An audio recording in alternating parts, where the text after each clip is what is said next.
And journalist Nick Turse, managing editor of TomDispatch.com. His most recent book is Kill Anything That Moves, The Real American War in Vietnam. The title is taken from an order given to the U.S. forces who slaughtered more than 500 Vietnamese civilians in the notorious My Lai massacre of 1968. But drawing on interviews in Vietnam and a trove of previously unknown U.S. government documents, including internal military investigations of alleged war crimes in Vietnam, Turse argues that U.S. atrocities in Vietnam were not just isolated incidents, but the inevitable outcome of deliberate policies dictated at the highest levels of the military. Nick Turse's other books include The Case for Withdrawal from Afghanistan and The Complex. Welcome to Democracy Now! Thanks for having me on. So the foreign policy establishment, if confirmed, Chuck Hagel and John Kerry, both fought in Vietnam. When John Kerry came home, he famously talked about the atrocities that were going on in Vietnam. So it's decades later, Nick. There have been tens of thousands of books written about Vietnam. Why did you choose to go there as well and write Kill Anything That Moves? Well, you know, as you said, there have been 30,000 books or so written on the war, but none that I found that truly addressed what I believe is the signature aspect of the war, which was Vietnamese civilian suffering. This isn't just atrocities, the types of things that we heard John Kerry just talking about, but also this systematic use of heavy firepower in the countryside, unrestrained bombing, the use of helicopter gunships, artillery fire. They called it harassment interdiction fire, which was basically just blanketing the countryside with heavy artillery. This is where people lived and people worked, and tremendous numbers of Vietnamese died as a result. Let's go to My Lai for a minute. The My Lai massacre that took place on March 16, 1968, but it wasn't until November 12, 1969 that the world found out about it when investigative journalist Seymour Hersh broke the story about the massacre and its cover-up. He was awarded the Pulitzer Prize for the expose. Democracy Now! Spoke to Cy Hersh on the 40th anniversary of the My Lai massacre about what happened. The analogy with Iraq is pretty acute. Basically, it's a group of soldiers that landed. They were mostly uneducated, high school graduates and dropouts, who were told they were fighting communism, going to save America. They got to Vietnam. They spent 10, 11 weeks in the, humping it in the boonies, in the villages and paddies of South Vietnam, and never saw the enemy. Maybe they lost 15 or 20% of their company through snipers, landmines, etc., but they never engaged. And over the period of 10, 11, 12 weeks, between the period they landed around New Year's Day of '68 until March 16th, they became increasingly brutal. So randomly going through a village and whacking people. Sometimes an old man they saw, one soldier would just hit him with a rifle butt and nobody said anything. Because what happens inevitably is when you don't see an organized enemy and you lose people, you lose your buddies and your mates and you're angry, you take it out on the villagers, you take it out on the civilian population. That's Cy Hersh speaking about the My Lai massacre. Now, Nick Turse, in your book, you talk about the testimony of soldiers who actually spoke of a My Lai each month for a year, and actually saying that these types of atrocities were carried out by every single unit that was deployed in Vietnam. Can you talk about what you found in the U.S. government archives that speak to this level of killings that you're discussing in your book? Sure. This was, when I was a graduate student, I found these records. They'd been sitting on in the National Archives for years, but no one had worked with them. And it was a secret Pentagon task force called the Vietnam War Crimes Working Group. It was set up in the wake of the My Lai massacre to make sure that the Army was never caught flat-footed again by an atrocity scandal. This was run out of the office of William Westmoreland in the Pentagon, who at the time was the Chief of Staff. He had previously been the Supreme U.S. Commander in Vietnam. So he had a real stake in finding out what atrocity allegations might bubble up and then tamping them down whenever possible. And this working group put together records of hundreds and hundreds of horrific atrocities. We're talking about massacres, murder, assault, rape, torture. It was really to call it a treasure trove of records is the wrong phrase. It was a horror trove. And when I looked at this, I realized that these records weren't in the literature anywhere, and I saw that it showed a systematic use of atrocity throughout the countryside. These were atrocities committed by every major U.S. Army unit that was involved in the conflict. Let's go to Westmoreland now. Let's turn to a 1974 American documentary film about the Vietnam War called Hearts and Minds that was directed by Peter Davis, a very well-known film. In this clip, General William Westmoreland, the former commander of the American military operations in the Vietnam War, reveals his views about the Vietnamese people. Well, the Oriental doesn't put the same high price on life as does the Westerner.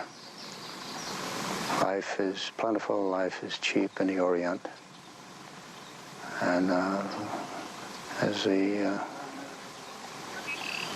philosophy of the Orient expresses it, life is not important. That's General William Westmoreland. Nick Turse. Yes, you know, and the filmmaker Peter Davis actually asked him that question a number of times to make sure that Westmoreland was expressing his views, and this is exactly what he meant to say. And this was the type of mindset that suffused the U.S. military at the time. There was an acronym used, MGR. It was stood for the Mere Gook Rule. This was what the U.S. military was steeped in at the time, a type of racism and dehumanization of the Vietnamese, that they weren't real people, that they were subhuman, mere gooks who could be abused or killed at will. Now, meanwhile, Nick Turse, there were soldiers at the time, not just John Kerry, who were trying to publicly reveal the atrocities that were taking place. And you mentioned this Vietnam War Crimes Working Group, and in your book, you actually talk about taking these secret documents that hadn't been released before, taking them to the veterans that had tried to speak out way back then. And one of them is Jamie Henry, and wondering if you can talk about him. Sure. The records that I found on Jamie Henry's case really, they stuck with me, and I knew I had to find this man. They were several phone book-sized files. A major investigation was done. And, you know, Jamie was a reluctant draftee, but he went to Vietnam. He was a medic. He saved a lot of American lives. And, but once he got over there, he saw things that really disturbed him. On his first day in the field, he watched as the point man, the lead man of his patrol, stopped a young girl on a trail and molested her. And Jamie said to himself, my God, you know, what's going on here? And day after day, he saw things that really disturbed him. A young boy who was captured and beaten up and then executed, an old woman who was shot down, a man who was used for target practice, a prisoner who was beaten and thrown off a cliff. On and on, he saw these things. And it culminated one day on February 8th, 1968. It's about a month before the My Lai massacre. His officer, while they were in a village, gave an order to kill anything that moves. And Jamie heard this over the radio, and he set out to go to the scene to try and stop it. Well, there were 20 women and children who were rounded up, and by the time Jamie got there, the men opened up on them on an automatic with their M16 automatic rifles and killed them all. And Jamie watched this happen, and he told me that 30 seconds later, he vowed that he would make sure that the story got out, no matter what it took. So Jamie's life had been threatened in Vietnam, so he kept his mouth shut till he got back home, stateside. But he immediately went... Told that he would have a bullet in his back if... Yes, you know, he was warned when the first time he spoke up about brutality that he better watch himself, and his friends came up to him after and said, it's so easy to be killed in a firefight. It'll look like you were killed by the enemy. You better shut up. So, you know, Jamie did, but once he got back, he went and met with an Army lawyer, and this guy told him, look, there's a million ways that the Army can make you disappear, so you better keep your mouth shut. He went and spoke to an Army criminal investigator, and this man threatened him. He went to a private attorney and asked for advice, and this guy said, you should get some political backing. He wrote to some congressmen, but no one wrote him back.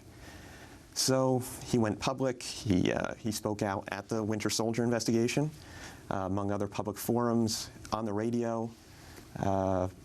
he published an article, had a press conference, but he just couldn't get any traction.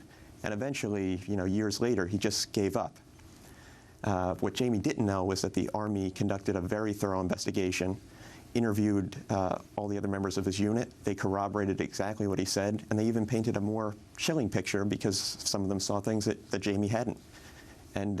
But Jamie didn't know until I called him up and then knocked on his door and brought those investigation files. Where did he live? He was in Northern California.